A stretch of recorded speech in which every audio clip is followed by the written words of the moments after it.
the mistakes, and the hidden truths behind real crimes. Nancy Riggins lived in a quiet, middle-class neighborhood in Elkridge, Maryland. By all accounts, life was ordinary, predictable, safe. She was 31 years old, a mother to a 5-year-old daughter, and worked as a customer service manager at a local supermarket. Her husband, Stephen Riggins, was a corporal with the Howard County Police Department. From the outside, it was the portrait of a stable, even enviable, American life, a home, a family, a protector in the family. No one, especially not Nancy, expected the early hours of July 2nd, 1996, to be the line that divided her before from her after. Her world was one of routine. Co-workers described her as dependable, kind, a dedicated mother who spoke often of her little girl. Her marriage, spanning a decade, appeared solid.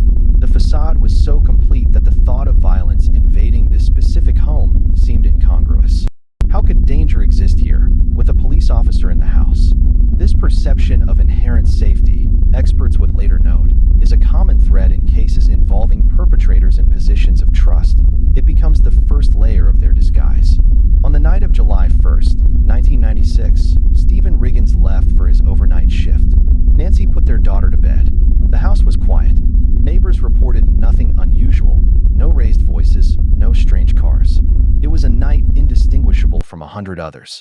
In the pre-dawn hours of July 2nd, Stephen returned home. His story, as he would later tell investigators, was this. He came back from work at around 7 a.m. His wife was not there. Her car was in the driveway. He assumed she might have gone for a walk or on an errand. He checked on his daughter, who was still asleep in her room. He noticed his wife's wedding and engagement rings sitting on their bedroom dresser. This gave him pause, but he wasn't immediately alarmed. He decided to wait before calling anyone. He waited for 48 hours. Then, on the morning of July 4th, Stephen Riggins finally called the Howard County Police to report his wife missing. At first, to the officers arriving at the scene, the situation didn't seem immediately alarming. Spouses sometimes left. Adults had the right to disappear. The initial assessment was that of a possible walkaway wife, a domestic issue. The responding officers took notes, asked preliminary questions.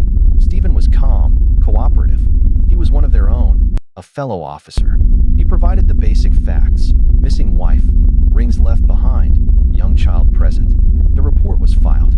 But there was one detail that didn't sit right with investigators, a detail Stephen Riggins offered voluntarily and almost immediately. He told them that his marriage had been strained, and the reason, he confessed, was that he had been having an affair. Think about that. In the very first moments of a missing persons investigation, where the husband is statistically the most likely person of interest, Stephen Riggins walked up to that line and pointed directly at himself. He admitted to a motive. He framed himself as the bad guy in the marriage. He presented a reason why Nancy might have been upset enough to leave. At the time, to some, it was dismissed as an odd but perhaps brutally honest admission, a man coming clean under pressure, or maybe even feeling guilty.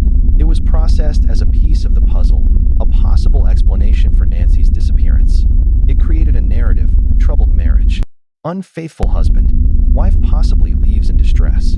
Later, this confession would become impossible to ignore, not as a clue to her leaving, but as the cornerstone of his entire strategy.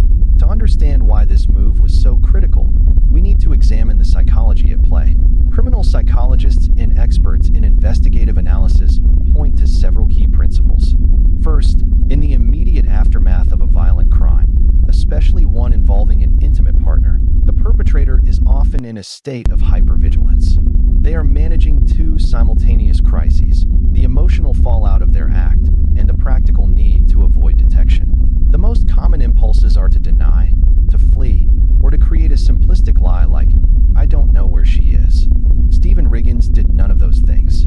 He engaged in a more sophisticated behavior, preemptive confession. By admitting to a lesser transgression, his affair, he accomplished several crucial goals. First, he built credibility. He presented himself as transparent, as someone willing to admit uncomfortable truths. This builds rapport with investigators and makes subsequent statements seem more trustworthy. Second, he controlled the narrative. He planted the first and most powerful seed in the minds of detectives. This is a marriage in trouble because of my actions. Every piece of evidence gathered from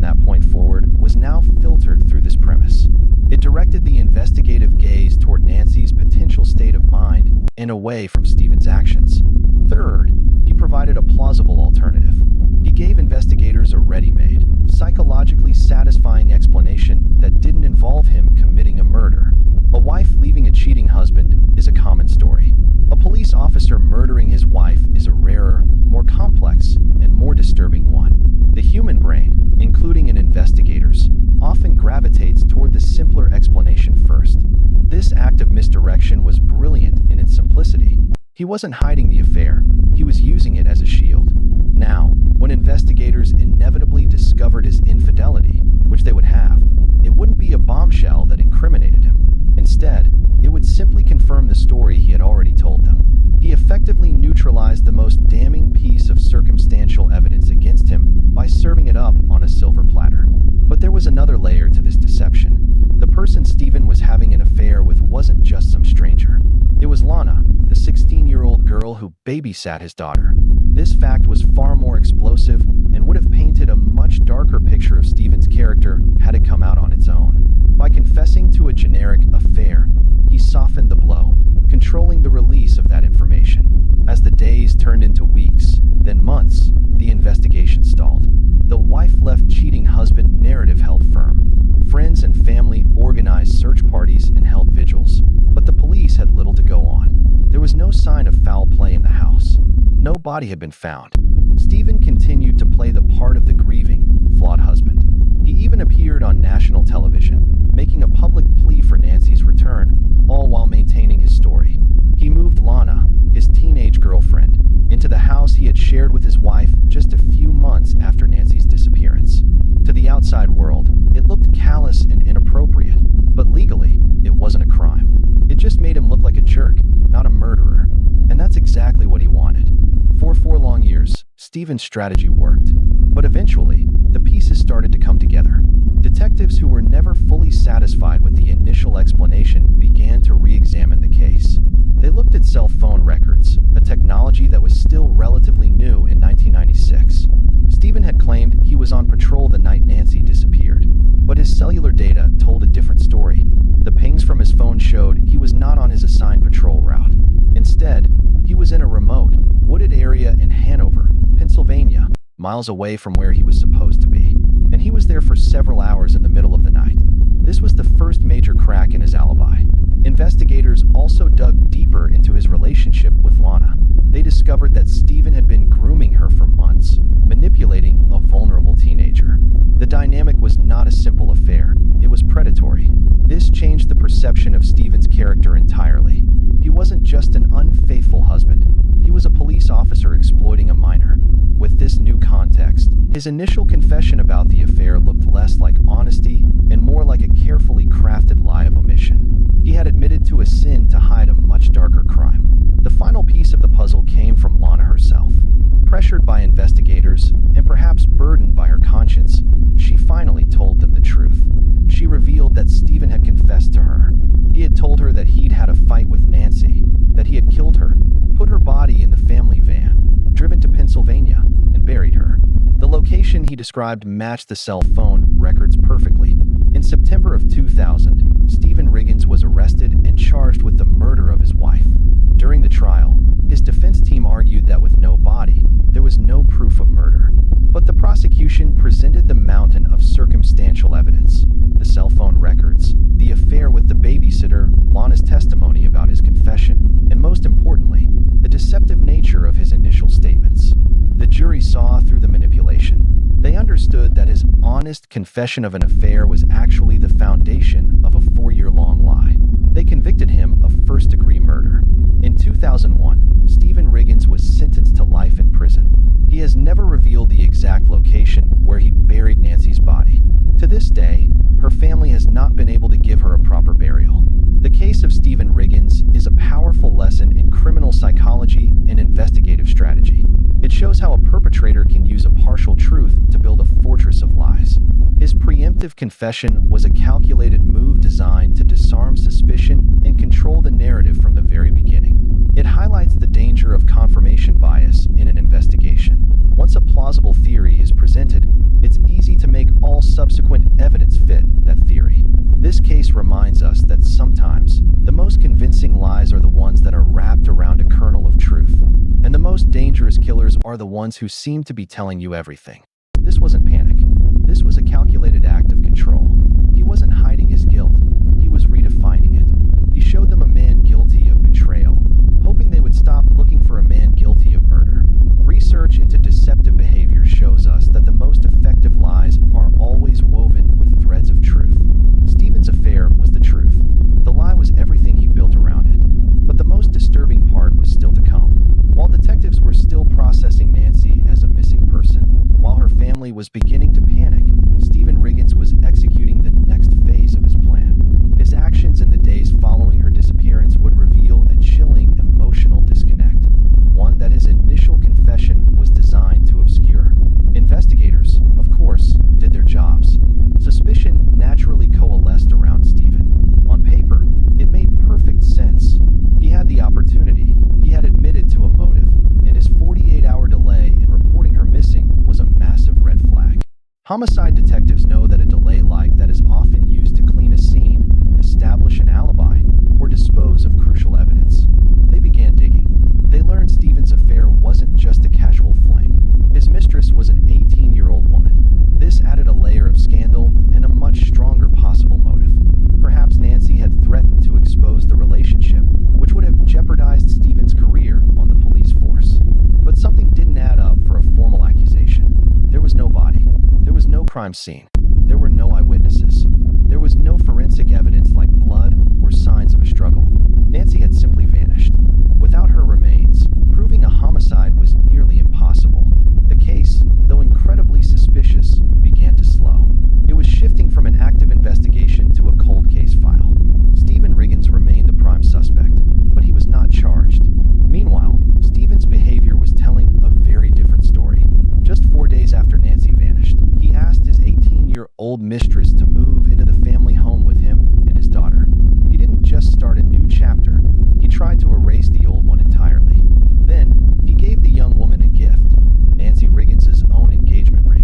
Let's just sit with that psychology for a moment. The engagement ring is one of the most potent symbols of marriage, of commitment, and the history between two people.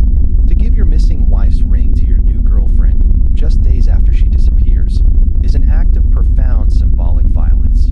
It's not just callous, it's a symbolic replacement. It communicated, more clearly than any words ever could, that Nancy was not coming back. In his mind, her role had already been filled. Behavioral analysts see this as a closure-seeking behavior in perpetrators, an attempt to quickly normalize the abnormal and cement the new reality they have created. For years, the case stalled. Nancy's family agonized.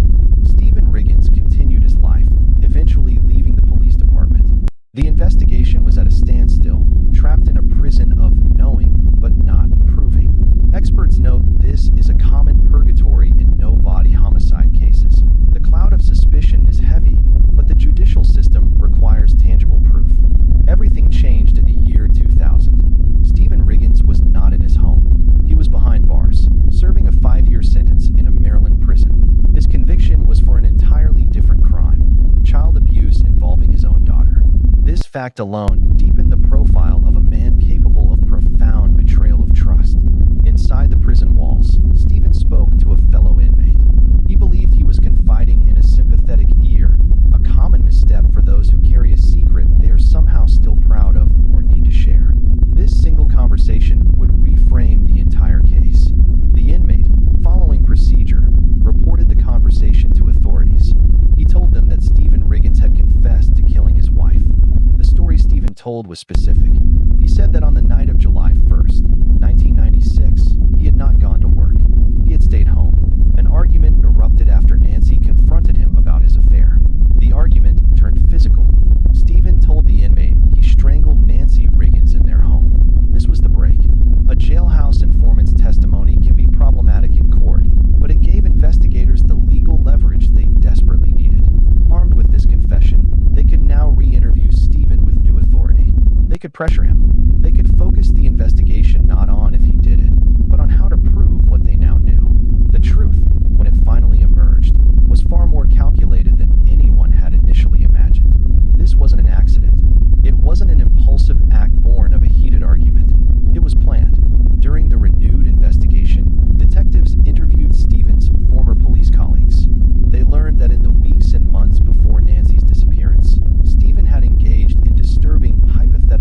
conversations. He had asked about handguns, what kinds were untraceable. More pointedly, he had asked questions about how to dispose of a body. He was conducting research. The confrontation on July 1st was likely the catalyst, but it wasn't the origin. The origin was in Stephen's mind, when he realized his double life was unsustainable. Nancy had discovered the affair with the teenager. She was planning to divorce him. For Stephen, this wasn't just the end of a marriage. It was a catastrophic threat.